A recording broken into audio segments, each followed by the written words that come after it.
Hello YouTube and friends. Today we will see what is MVC. Let me zoom it a bit further. MVC is nothing but Model View Controller. This term you would have heard everywhere in developers' books and lot of YouTube videos.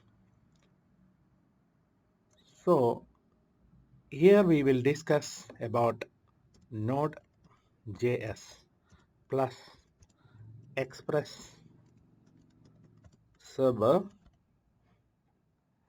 and the stack we will use is MERN stack, which means MongoDB, Express, React, Node.js. So you can see here M for MongoDB, E for Express, R for React, N for Node.js. That is called MERN stack. We also have another stack which is MEAN, mean stack, where A is for Angular. So if we have time, we will look at this Angular stack also, which is mean stack. Currently, we will look at MERN stack, and as an extension of MERN stack, we will be using Node.js, which is a powerful framework based on ReactJS. So this we will cover if we have time, but definitely we will cover MERN and Node.js based on ReactJS. So the same stack, so let me rub this off. Same stack, that means the E and N, remember, which is Express and Node.js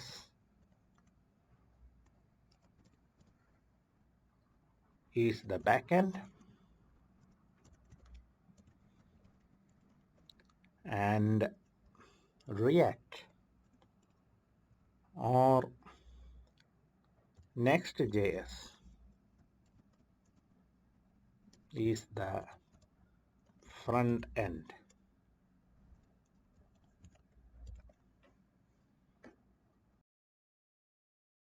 So here I have opened a Node.js application where I call it backend. Can you see here backend? And on the left side, we will be going through the structure of this Node.js application.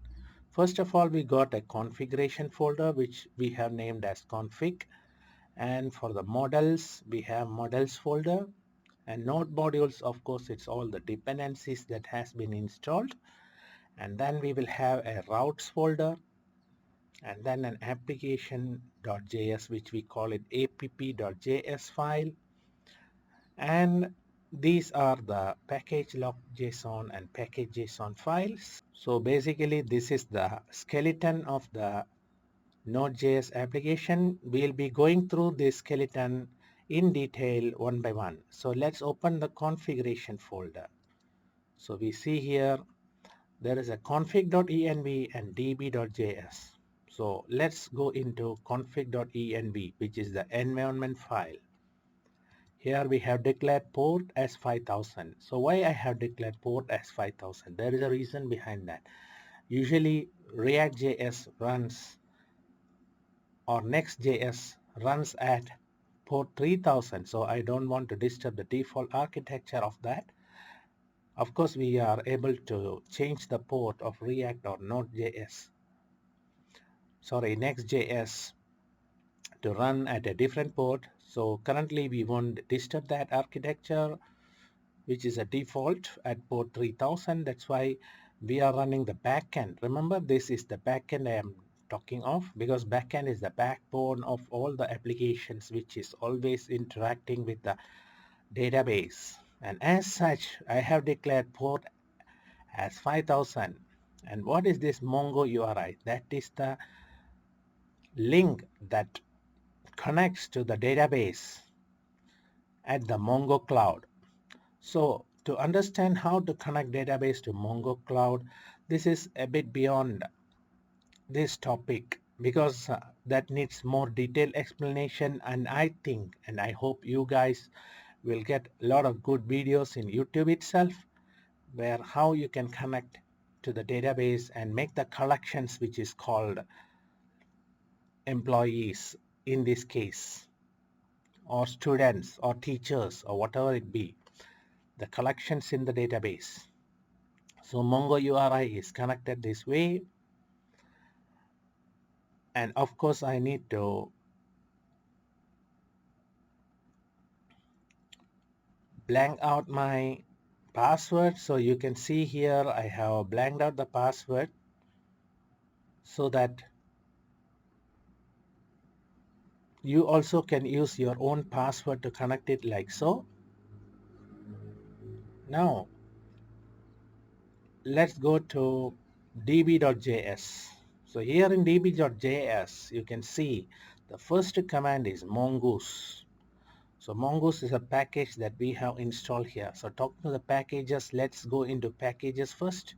So in the package.json you can see that following dependencies have been installed, which is body parser, .env, express, mongoose, nodemon, and router. So these are all the basic minimum dependencies that need to run this Node.js application, and then we will do a start nodemon app.js, which is the starting point of this whole setup.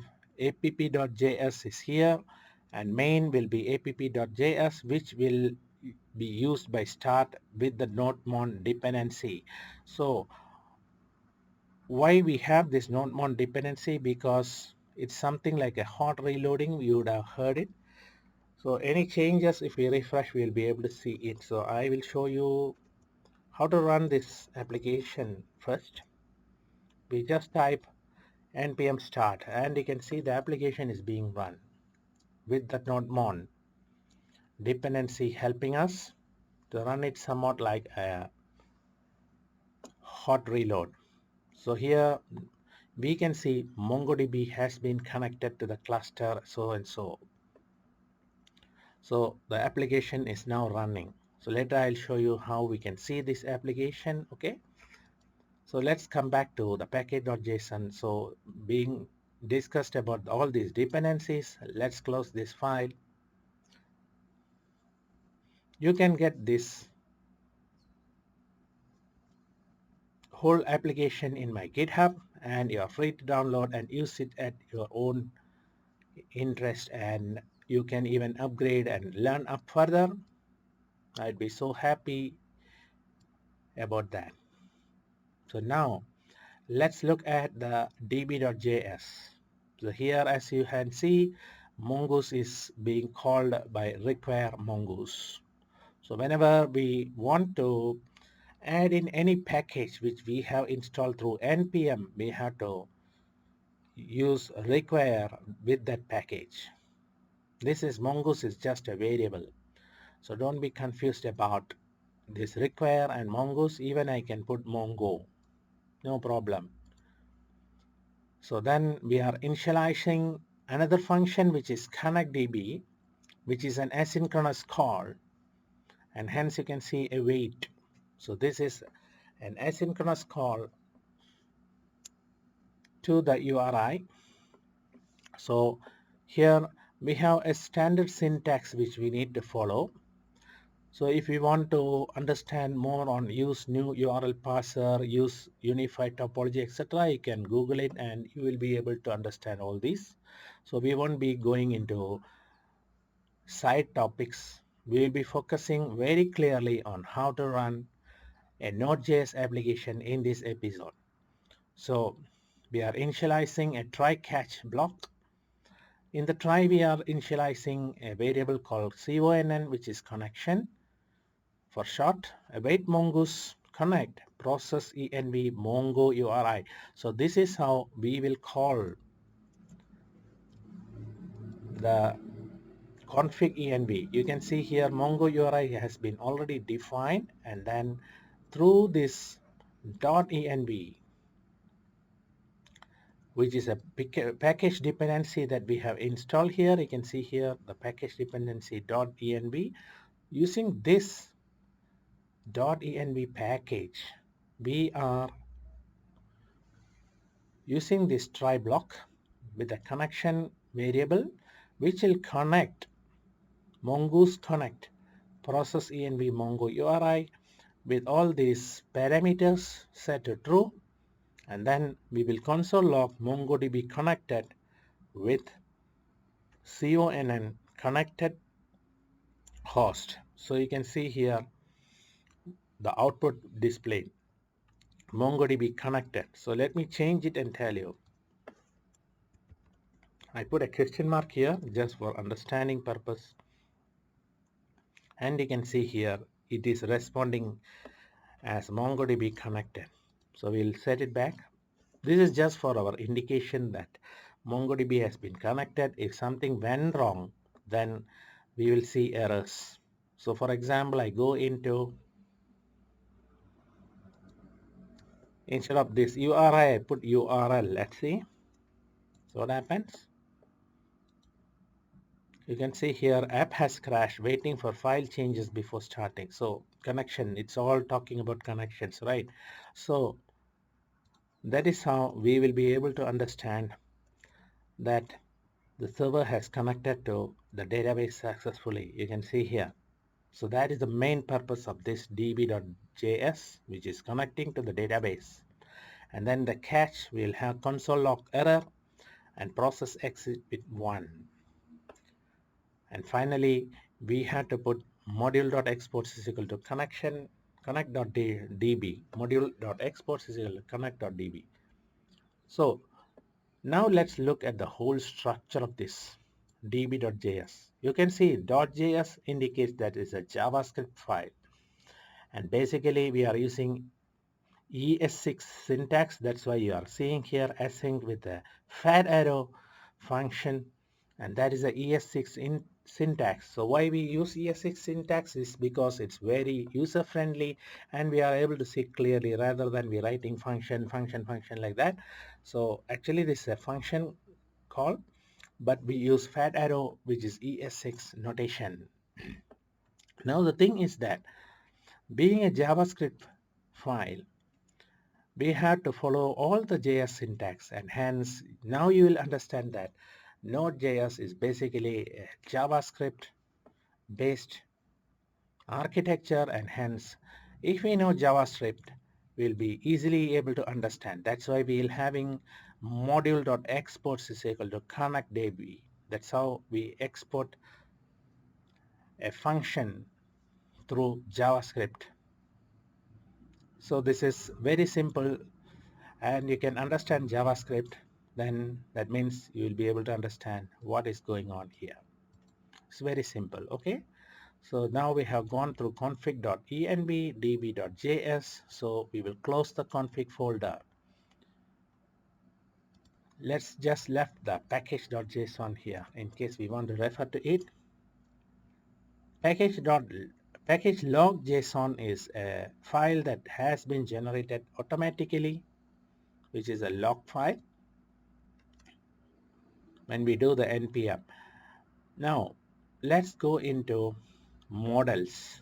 Okay, so model has employee.js. So tomorrow maybe we have student.js, teacher.js, head.js. Anything is possible you want to include inside the model. So these are all independent JavaScript files. We define the schema of the database. So for example, you can see here const mongoose is require mongoose, and then employee schema definition. Const employee is mongoose model employee. So the model is employee with the name. So this is a bit of TypeScript here. You have to declare type of what is the type you are using for each of these variables, which forms part of the employee. So employee got name, employee got email, employee got salary. So tomorrow we want to add, let's say, employee's address. We will have employee's address. So if we destructure the name, email, or salary, you can see here the type is a string. That means the name is a string, required is true. So if we put required false, then the system assumes that if you don't give name, then still it is okay. But we have given required is true for all the cases because we want the employee to be populated with all these variables, which is a must. That's what we have declared in the schema. Email is a true, which is a must. Salary is a true, which is a must. And then module exports within the braces, we export employee. That's how we do it. So this is also a very simple architecture which you can understand. This being a JavaScript function, of course it follows all the JavaScript architecture or syntax. So that is very easy, guys. Models closing and node modules, of course, all those dependencies you would have that once you install npm install at your command prompt. So then we are going to the routes. So the routes is nothing but defining the REST API endpoints. Okay, don't get worried about the endpoints and REST API all. This is basically a CRUD application where you'll have to add, update, delete,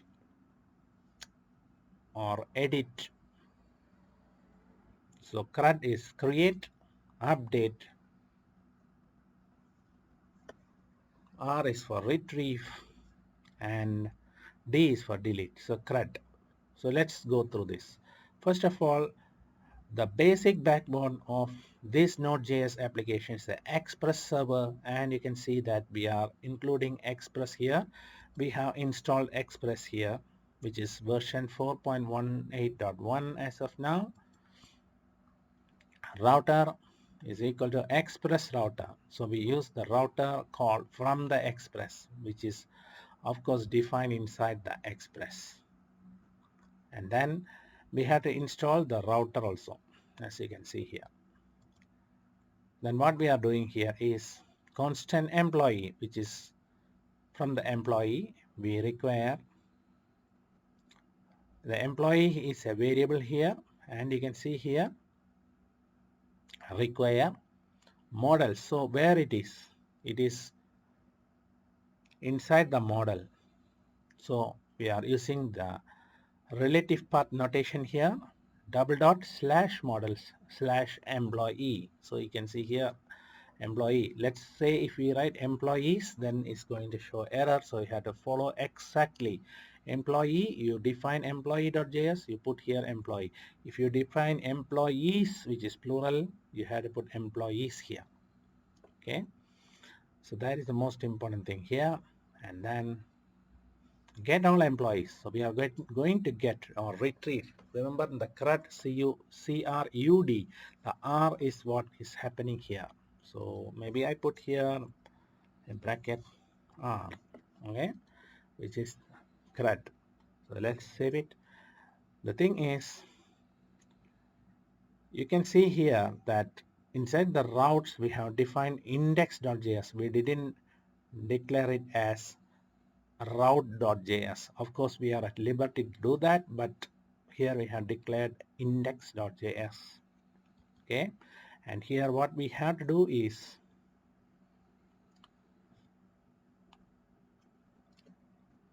okay, one thing that comes to my mind is that inside the routes you can have route for employee. Let's say we can put route underscore employee. Then tomorrow, let's say we got students route, we can put students underscore route.js for students, and then finally we can have one index.js which integrates all these routes together. But it's a bit beyond scope of this episode, and then we will stick with this index.js where we have declared all the employees. So the thing is that later on we can declare let's say another route for students. So what happens is that the employees itself is having about, let's say maybe 60 lines of code, and then students is going to come with another 60 lines of code, and then we can put it inside this index. But the thing is that we want to compartmentalize this into different files, though, that if anything goes wrong, or we want to add or change anything or update anything on the respective routes, then coming into index.js and look into thousands of lines is going to be very difficult if we scale up this project. So we have to understand how to scale up a project. Scale up a project means the project becomes bigger and bigger day by day. So we have to use named routes here, like for example employee underscore routes.js, something like that, and then integrate it into index.js. So that is what I have been telling about integration of all those routes together in a compartmentalized fashion. So currently we will be discuss only employees. So let's go into the R portion of this. So here nothing is nothing big. You are getting router.get, because this is retrieving is a get command where we are defining API employee. So you would have seen somebody has put like API slash v2 API.v3. That is also a part of the scaling up. So v1 v2 is nothing but version control. So currently we are not going into that portion also, which is version control. So we are just defining. So we are at liberty to do. So today we can say that API.employees. Tomorrow we will say API app. So the route will change accordingly. So there is nothing hard and fast rules here. So it's simply API.employees. Even we no need to have API. We can put employees. It will work. So API is just put to show that it's a REST API, which is just a part of the convention. So here we have two parameters inside the get. So first is API employees, which we defined as a route, and then request and response, which is coming inside the bracket, and then followed by the fat arrow function. Finally, this get gets closed here, as you can see. So inside that, what do we have? We have employee find. This is a syntax, guys, so don't get worried on that.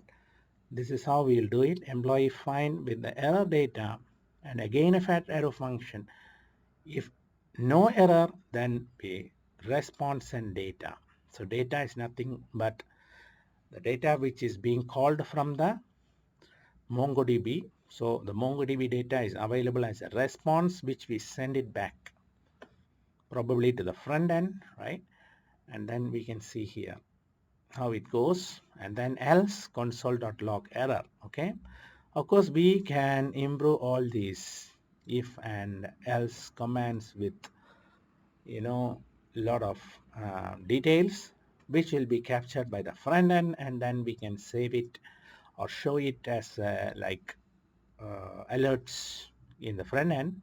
But currently we don't want to expand any of this, because it becomes more complicated and maybe not easily understandable by beginners. Okay, so this is just the basic requirement. If no error, you send the response. If there is error, then you console log the error. That's all is happening here.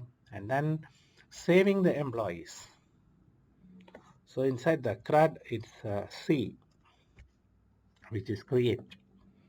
So here create is nothing but add. We can write here create also instead of the add. So as I told you, the API routes we can define at our own liberty. So here again it's the same, almost the same structure as we discussed in the R, request response.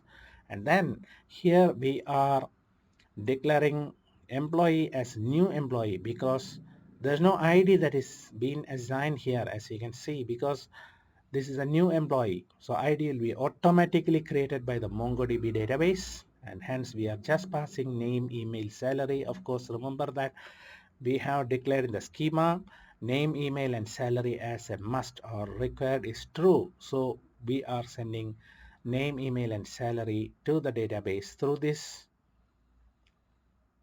method, which is a post method, as you can see. And then once we send it, we are telling that you save the employee. Of course, with this function, factory function call, where we send response.status as 200 with JSON, where we put in code as 200, message as employee added successfully, add employee data.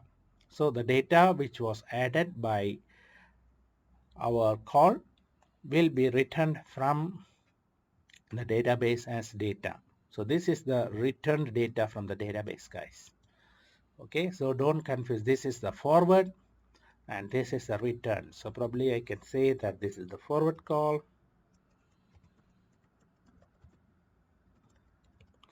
and this will be the return call. So forward call, what is meant by the forward call here? We are sending something to the database. And return call, we are calling the employee save command together with the data which is returned by the MongoDB or MongoDB, where we declare code as 200 and message employee added successfully, and then we say add employees data. Okay, now get single employee. This is also a retrieve but single. So what is the difference between this and this? Get all this, it's also retrieve, right? So that is all. Get all the employees. Let's say there are 10 employees, all the 10 employees data will come.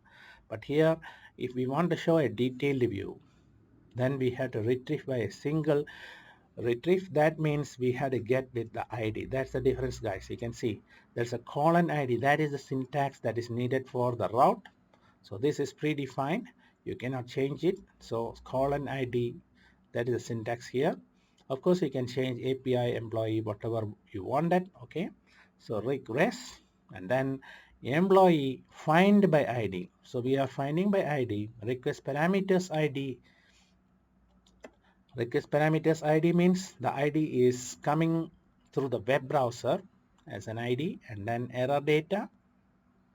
And if no error, then you send back the response. If there is error, then console it. That's all. So you can understand the difference between here and here. This is all. That's why there is no ID here. Whereas here you can see the retrieve is by ID, and then you will get the ID. You have to put the ID here. If not, it's going to show error. And then update employee. So update employee, here its application is you in the CRUD. So we have completed all the CRUD except the delete. So let's go into delete first, which is more easy. So to delete an employee, we definitely need an ID because different employees are, let's say A, B, C. So they all have their own IDs, right? So later I'll show you in the MongoDB how the employees are being listed. Okay. So delete employee, router delete. Then we are, of course, we had to give the ID. Request response employees find by ID and remove. You see, that is the command. Employee find by ID, remove. Request params ID and error data. If error data, we don't have any data here. So we can say that the employee has been deleted and the data which was there in the MongoDB, we can pass it as delete employee data. That is how we do it. So status 200, employee has been deleted, and then delete employee with the data. So this data is just to show that what was deleted. But of course, when we try to retrieve it again with the same ID, it will show nothing found because we have already deleted it from the database. So This is just, we can call it an instantaneous declaration where the data which was deleted is shown one time only. But once this has been done, it's a destructive one, and then it has been deleted from the database. So just be aware of delete. And then let's go to the update employee, which is the U portion of the CRUD. Here you can see in delete we put delete, right? So in the update we put put. In the update we put put. So here it's update with the ID, and then request response employee, we declare it as EMP. So what is this EMP? This means the data which we are sending from the front end, which is name, email, and salary. So in the put command, name, email, and salary, this is optional because one of the parameters maybe get updated, but the others will still remain the same. So we can pass any one of these parameters or all three parameters in case we want to update it. So that is the beauty of put command. And then employee find ID and update. So this call only is varying. You can see find by ID and remove here. Here find by ID and update. That is how we will tell it to the MongoDB. You just update request params ID. Of course, we get the ID, and then set the employee, and new is true. New means the update is true with the error data. So here only it's a bit of complicated for you guys, but this is the syntax. And remember that whenever we are talking of syntax or the structure, usually we have to follow it. If not, error will come. So you have to copy this and then use this in your application. So this is a must there. And then error data, if no error, again request status code message employee updated successfully, update employee. It's the same guys, repeating things, right? So that's what I did not want to type it out and bore you guys. You see, I have taken quite a long time to explain itself. So imagine how long I'll take to type it and explain to you. It's so boring. So you just use the GitHub and understand the basic structure. Then you will be at a good command to expand your knowledge or scale up the application.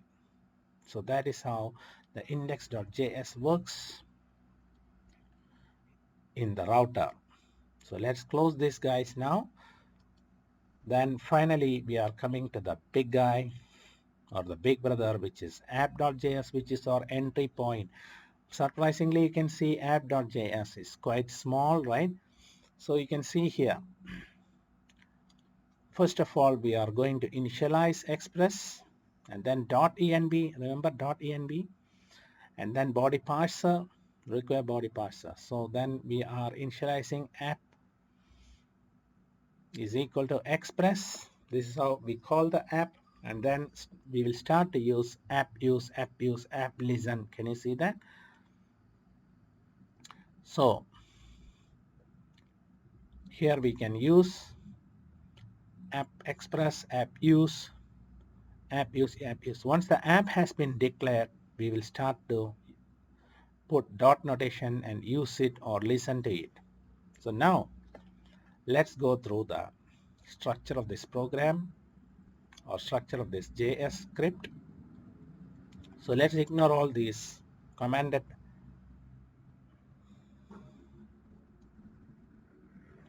things.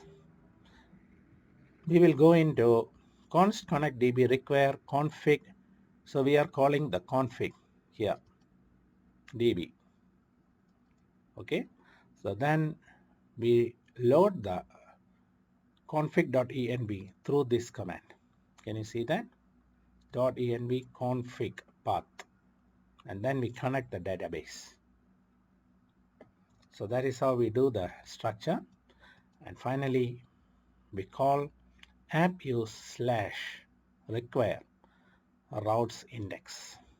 So that is slash means the basic which is localhost 5000. This is what is meaning by slash. And then require, that means we will go through employees, add employees, something like this. Localhost, let's say 5000 / employee add, or we'll put, that is how we call it, employee update with some ID, something like that. That is how we do it.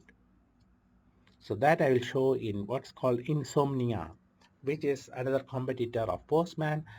I like both Postman and Insomnia, but I prefer Insomnia because I don't know why I like it more than Postman. It's very simple and easy, user-friendly to use. So I am going to show you the API calls happening through Insomnia. So wait for my next episode. I'm going to show you the MongoDB database together with the Insomnia on whatever API calls we have done. So that will complete the backend with the next episode. Thank you for subscribing to my channel. If you have not subscribed to my channel, please do that. And also you can press the bell button, as all YouTubers say, so that you can receive my timely updates. And press the thumbs up button to make more likes. Let's make this channel lively so that I get motivated and I will bring forward more episodes for you guys. So this episode itself has been dragging quite along without the typing. Remember, I did not type anything specifically. So imagine that if we do the typing, it's going to, make it more longer, and then you may be becoming more boring. So just get all those codes from my GitHub and use it. Important thing is that you have to understand the structure of the syntax of how the architecture of the Node.js application is made. Then of course you will be able to gather knowledge and scale up. So if this YouTube video has been helpful for you, or maybe it's helpful to get you a higher rise in salary or a better job or a new job for the freshers, please leave a comment. I should be quite happy that you were able to get some jobs or get some projects which helps you in your all walks of your life. Thank you guys for listening to me. Have a good day. Bye bye.